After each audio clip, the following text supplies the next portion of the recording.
The conference room smelled like burnt coffee and expensive perfume. Everyone talked over each other until Marcus raised his hand. The entire office fell silent instantly.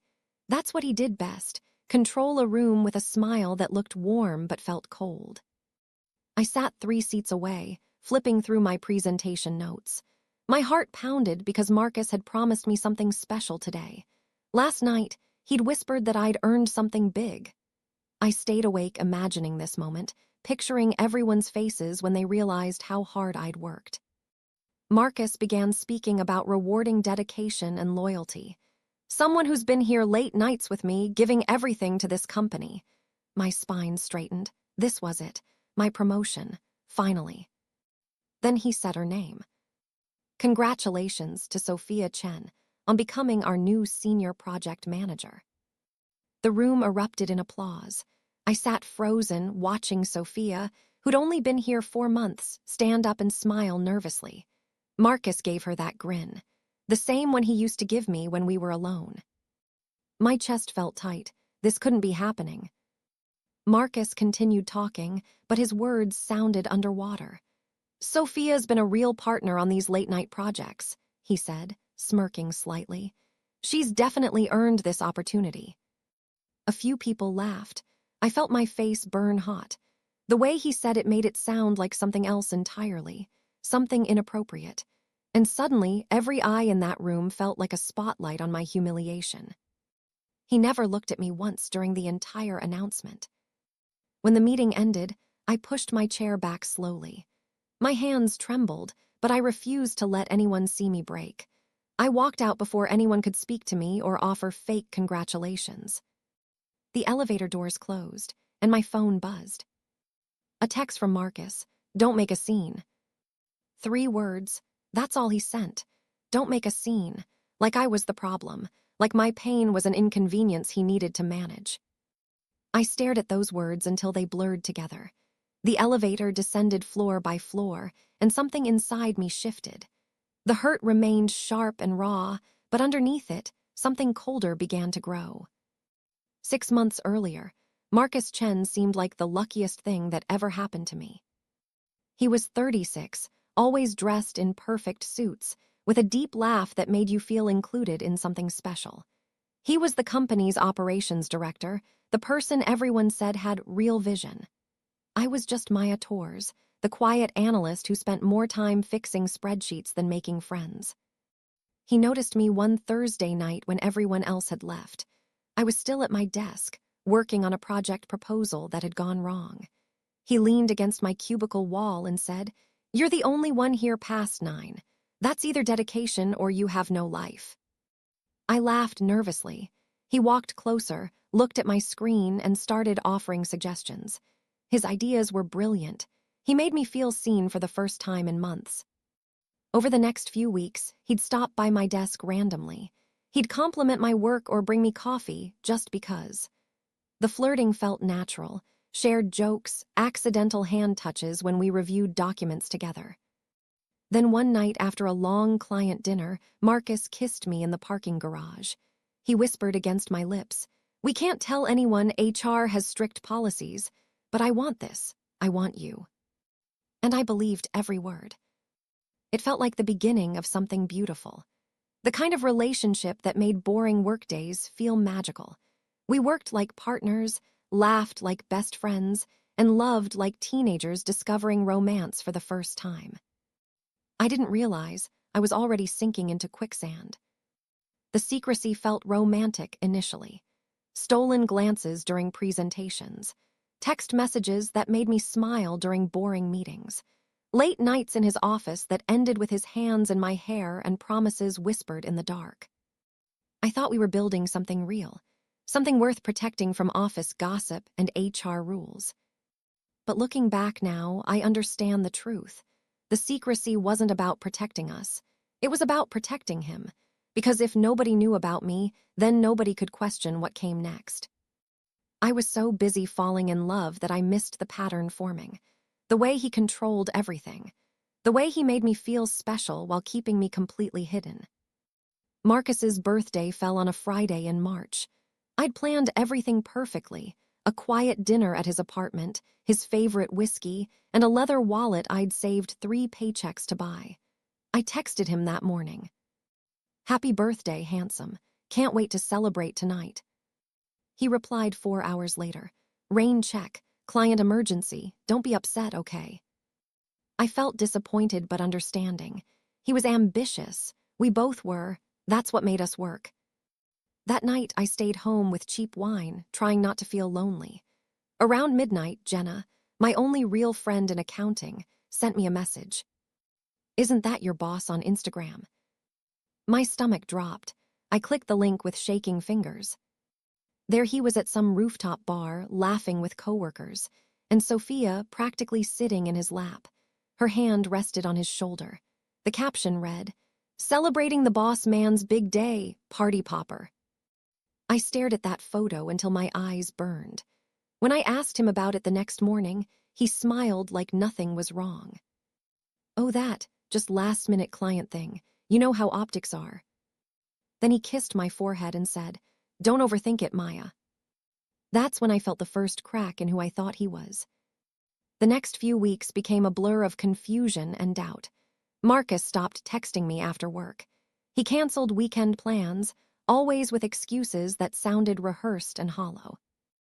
I finally confronted him in his office one evening after everyone left. "Are you seeing her?" I asked, my voice shaking despite trying to sound calm. He didn't even look up from his laptop. "You're being paranoid." "I saw the pictures, Marcus, the way you talked to her." He sighed heavily, stood up, and walked around his desk. His tone softened into that manipulative gentleness he was so good at. "Maya, you're reading too much into innocent interactions. You know how people gossip here. I'm trying to protect both of us. Don't ruin what we have." He brushed hair behind my ear and kissed me softly. Just like that, I went quiet again. But then his office door opened suddenly. Sophia walked in holding a folder, looking between us with wide eyes. Marcus didn't even flinch. "Oh, Sophia, you remember Maya, my hardest-working analyst." Hardest-working analyst, not girlfriend, not partner, just another employee. That night, I realized something horrifying. I wasn't his secret girlfriend. I was just his secret. After that moment, something inside me broke and reformed into something harder. Marcus started finding reasons to criticize my work, small things like formatting errors or email tone, but always in front of other people. He'd make comments like, "You seem distracted lately, Maya. Everything okay at home?" It sounded caring to everyone else. To me, it was a weapon. Sophia began shadowing me on projects. When I shared ideas in planning sessions, she'd accidentally repeat them later in meetings Marcus attended, and he'd praise her for her innovative thinking. Every single day felt like walking barefoot across broken glass. I couldn't quit, not after everything I'd invested, not when he was still using my work to climb higher. One night, I stayed late finishing a presentation. Marcus's office door sat half open. I heard laughter, his deep voice and her high-pitched giggle. Then I heard him say clearly, "You're way more stable than Maya ever was. She gets too attached to things." I stood frozen in the dark hallway, hands trembling so badly I almost dropped my laptop. That's when it finally hit me. I wasn't the girlfriend who got replaced. I was the warning label for the next one. And that's when my heartbreak transformed into something sharper. Not quite anger yet, but the seed of it beginning to grow. It was almost 10 at night when the office finally went completely silent. Everyone had gone home except the humming fluorescent lights and my keyboard clicking. I wasn't staying late to impress anyone anymore. I just needed the distraction from my own thoughts. I opened a shared drive to find an old report and noticed a new folder on Marcus's desktop labeled Team Evaluations. Curiosity defeated common sense. I clicked it open. Inside were evaluation notes for our department, drafts meant for HR review. My eyes stopped on my own name. Maya Torres, talented but emotionally involved. Potential liability if not managed carefully. Then below it, Sophia Chen, ambitious, professional, strong potential for future leadership partnership. My stomach dropped through the floor. He hadn't just used me. He was documenting me like a problem that needed managing while grooming her as his next success story. I sat staring at those words until the screensaver activated. The anger that started that night wasn't loud or explosive. It was quiet, steady, and ice cold. For the first time in months, I didn't cry. Instead, I started planning. The next morning, I called in sick. My voice cracked when I told HR I wasn't feeling well, but it wasn't really a lie. I wasn't sure what parts of me still worked properly. I spent the entire day in bed surrounded by old messages from Marcus. His good mornings, his promises, his "I see a future with you" texts. I scrolled through all of them, finally seeing the pattern. Each message was perfectly timed. Flattery when he needed my help. Distance when I questioned anything. At noon, a new email appeared. My hands shook opening it. From HR. Subject: Inquiry regarding conduct and professionalism. Maya, concerns have been raised about your boundaries with management. Please attend a meeting this week to discuss. Concerns, boundaries. It took less than 60 seconds to realize what he'd done. He was preemptively discrediting me, painting me as unstable before I could speak my truth. I lay back on my couch staring at the ceiling. My world was collapsing, but one thought cut through all the noise. He was going to regret underestimating me. The HR meeting happened on Thursday afternoon. Marcus sat 2 seats away, pretending to scroll through his phone while the HR representative asked me gentle but loaded questions. Has your relationship with Marcus ever extended beyond professional boundaries? I kept my face completely neutral. No, never. They exchanged meaningful glances, as if they'd already decided the answer before asking. Marcus finally looked up, offering a small, rehearsed smile. Maya's very passionate about her work. Sometimes emotions can get tangled up, but I've always maintained appropriate boundaries. That smug calmness, that false tone of reasonable concern, made my nails dig into my palms hard enough to hurt. I wanted to scream the truth. Instead, I smiled politely. Of course, I completely agree with Marcus. I left that meeting feeling smaller than I'd ever felt. When I got home, I opened Instagram and saw a new post from Sophia. She was sitting on Marcus's desk in his office, the caption reading, "Best boss ever read blessed work family." It barely had any likes, but I stared at it for over an hour. I didn't know if she was naive or deliberately cruel. Maybe both. All I knew was this: I wasn't going to be their fool anymore. I was ready to resign.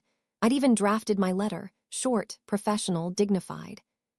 But when I told Jenna my plan, she grabbed my wrist hard. "You're not quitting." "I can't stay there anymore, Jen. Not after everything." "Then don't stay for him. Stay for yourself. And if you're going to leave, do it after you've cleared your name and made sure he never does this to anyone else again." Her words planted something new inside me, a spark of strategic thinking. Jenna worked in finance and accounting. She knew how to access certain reports, expense accounts, client charges, timestamps on submitted work. She told me Marcus had been logging company-funded dinners that didn't match any actual client schedules. "Start documenting everything," she said firmly. "Don't do anything shady or illegal, just collect facts. Let the truth speak for itself." That night, I reopened my laptop and permanently deleted my resignation letter. Instead, I created a new folder on my personal external drive. I named it Evidence. The weeks that followed changed me fundamentally as a person. I stopped reacting to his provocations, stopped flinching at his subtle digs during meetings. I smiled when he smirked and stayed quiet when he tried to provoke emotional responses. He didn't know that every insult, every edited file, every single time he credited Sophia with my work, I was saving copies, timestamps, and cross-references. I worked late again, but this time for myself. I backed up everything to my external drive. Expense reports showing personal dinners marked as client development, email chains proving he'd forwarded my ideas to Sophia before meetings, and project drafts with metadata clearly showing my authorship and timestamps.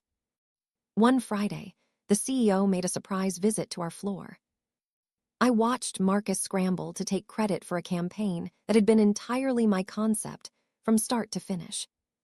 He said smoothly, "It was a real team effort. Sophia really pulled through on execution." I caught the CEO's eye across the room, smiled slightly, and said absolutely nothing. I didn't need to argue or defend myself. Not yet. The time would come.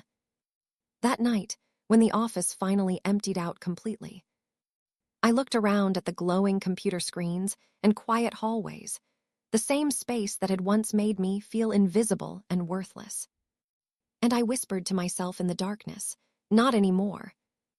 The game had fundamentally changed, and this time I was the one setting all the rules. The office gossip network moved faster than any email system possibly could. All I had to do was mention to one trusted person that I'd been called into HR because of Marcus's concerns about my professionalism. By Monday morning, half the team was side-eyeing him, not in open rebellion or confrontation, but with quiet curiosity, the kind that slowly eats away at a man's ego and control. At lunch, I overheard two coworkers whispering near the coffee machine. "He's dating Sophia now, right?" I guess Maya wasn't the only one he made promises to.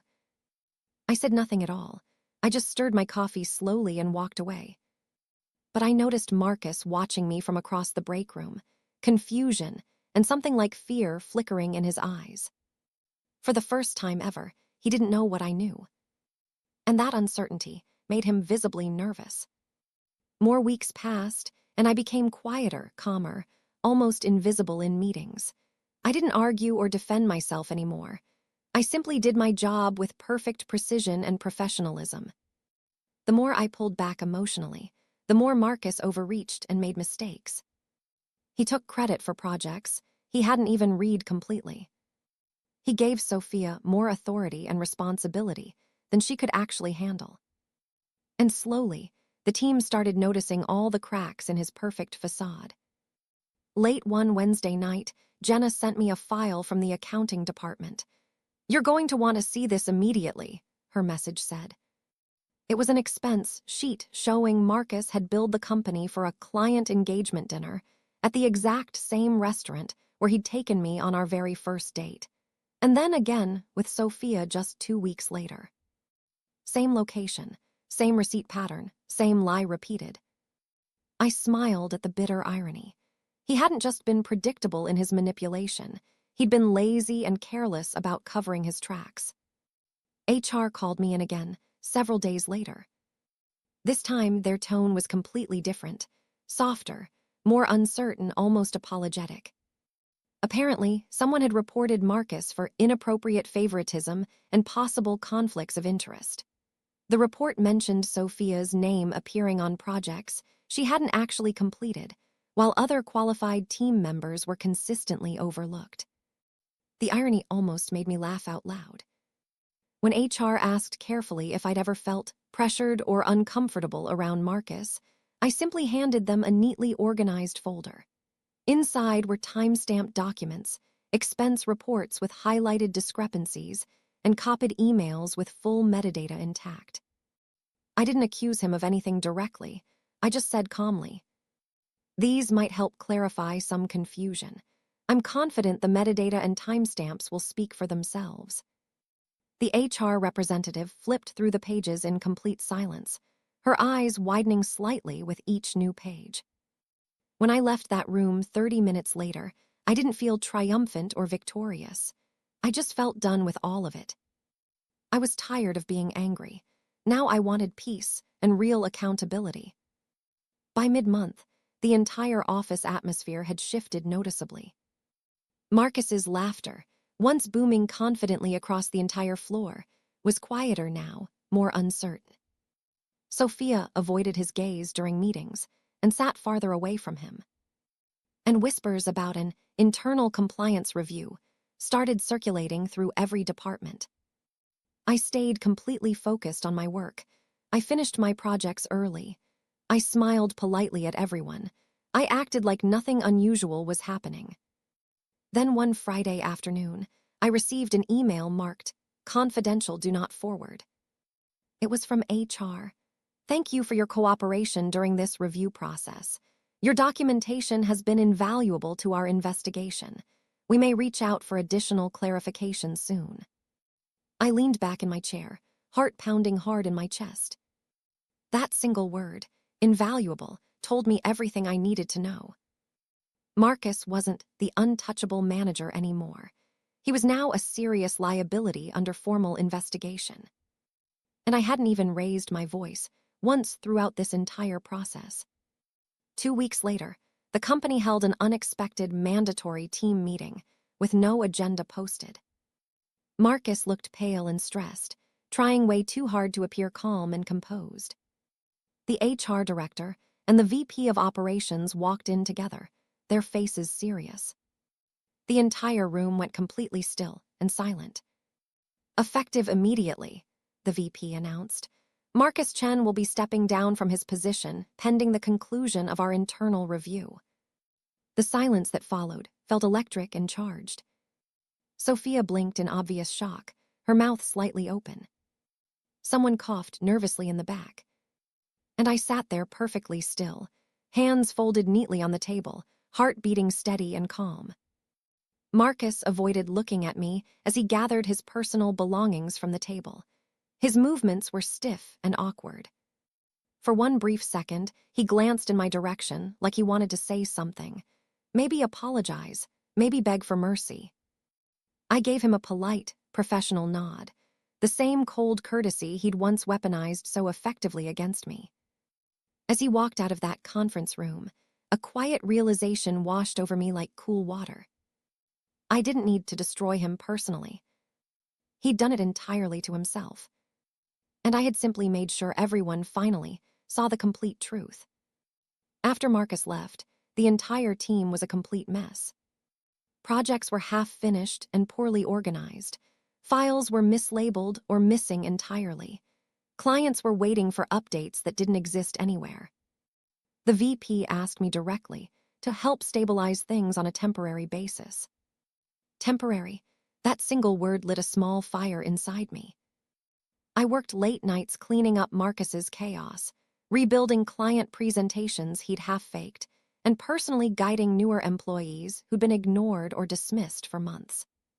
Without realizing it was happening, the team slowly started looking to me, not for gossip or drama, but for clear direction and honest leadership.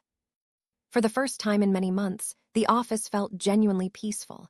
No manipulation games, no fake smiles hiding cruel intentions, just real, honest work. And then one Tuesday afternoon, the VP stopped by my desk unexpectedly. Maya, he said seriously, you've been holding this entire department together through a crisis. I think it's time we make that role official.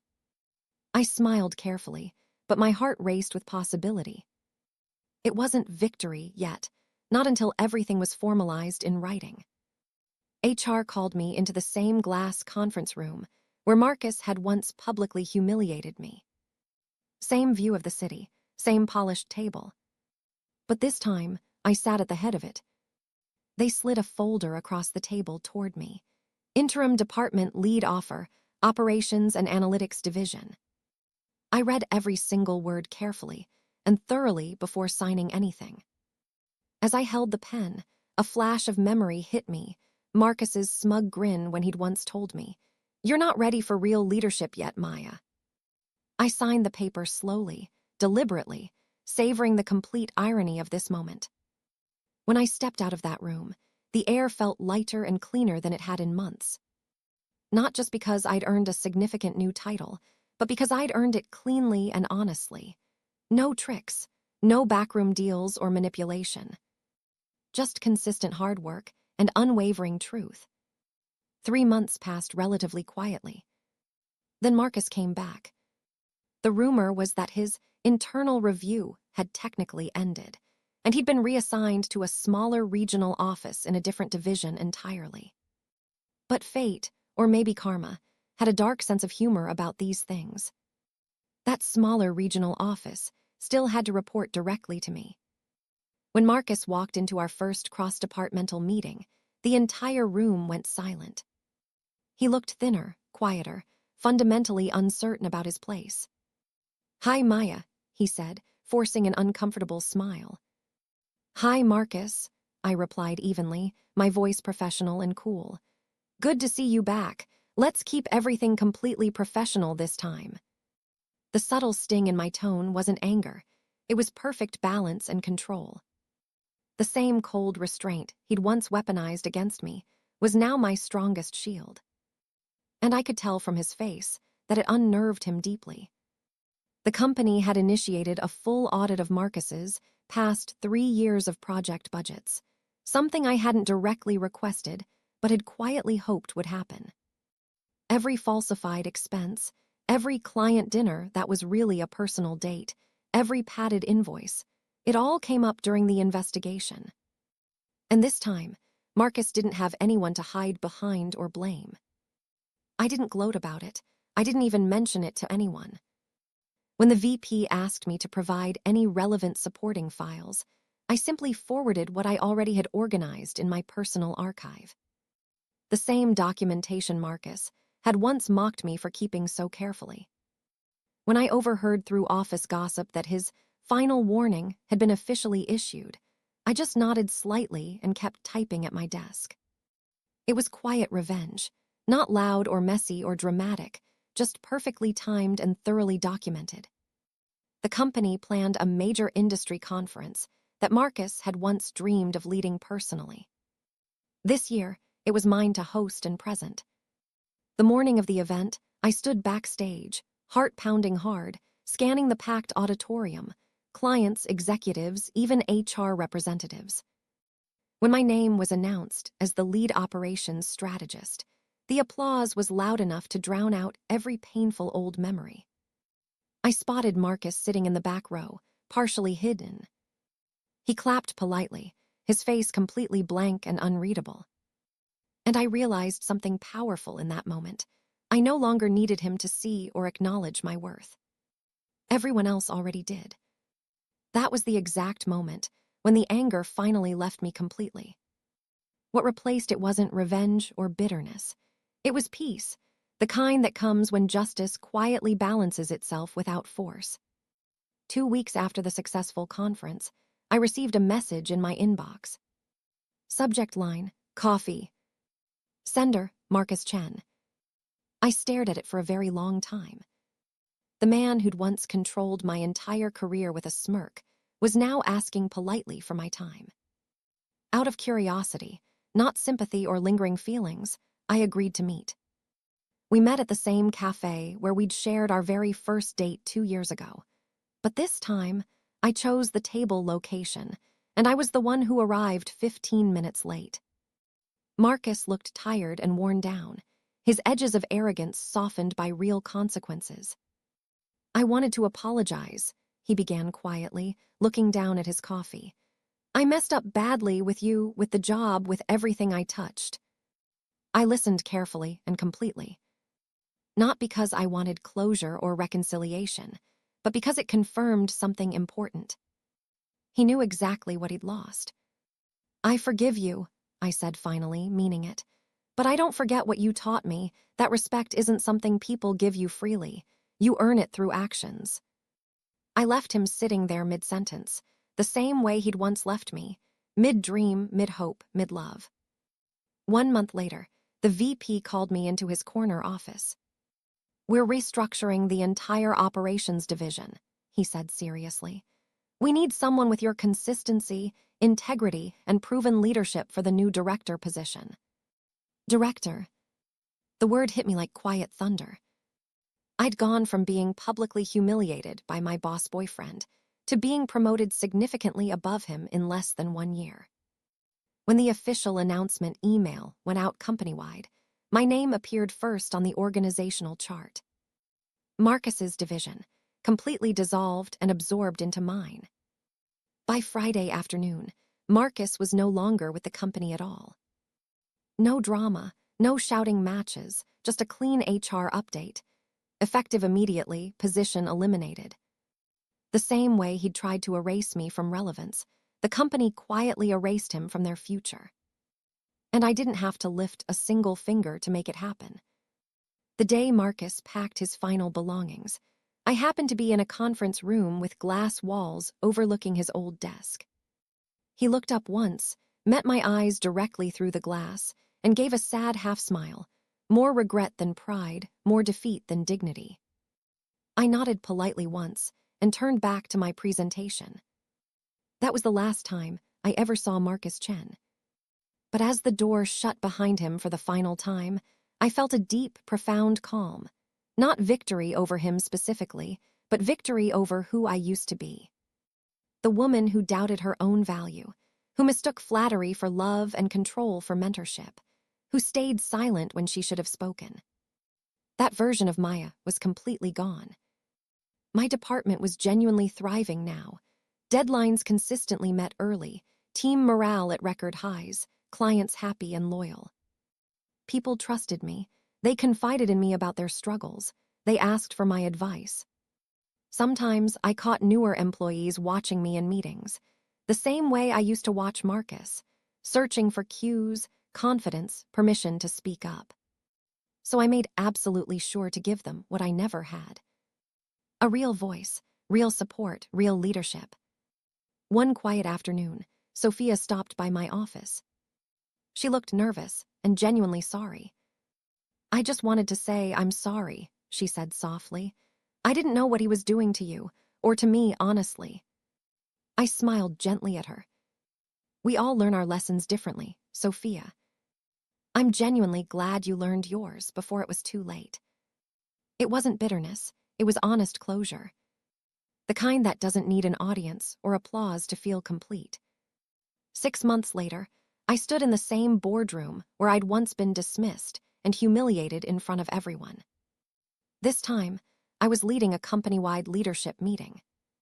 My presentation glowed on the screen. Integrity, accountability, and leadership that actually listens. Afterward, the VP shook my hand firmly. "You've fundamentally changed this place, Maya.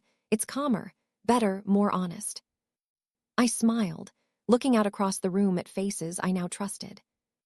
The same walls that once echoed with Marcus's arrogance now carried my voice, steady, grounded, completely unafraid. And as I walked out of that boardroom, I realized something profound and true. Revenge wasn't ever about destroying him. It was about reclaiming myself. Marcus lost everything he tried to control through manipulation. And I gained everything I once thought I needed from him: respect, peace, and real power, all on my own terms.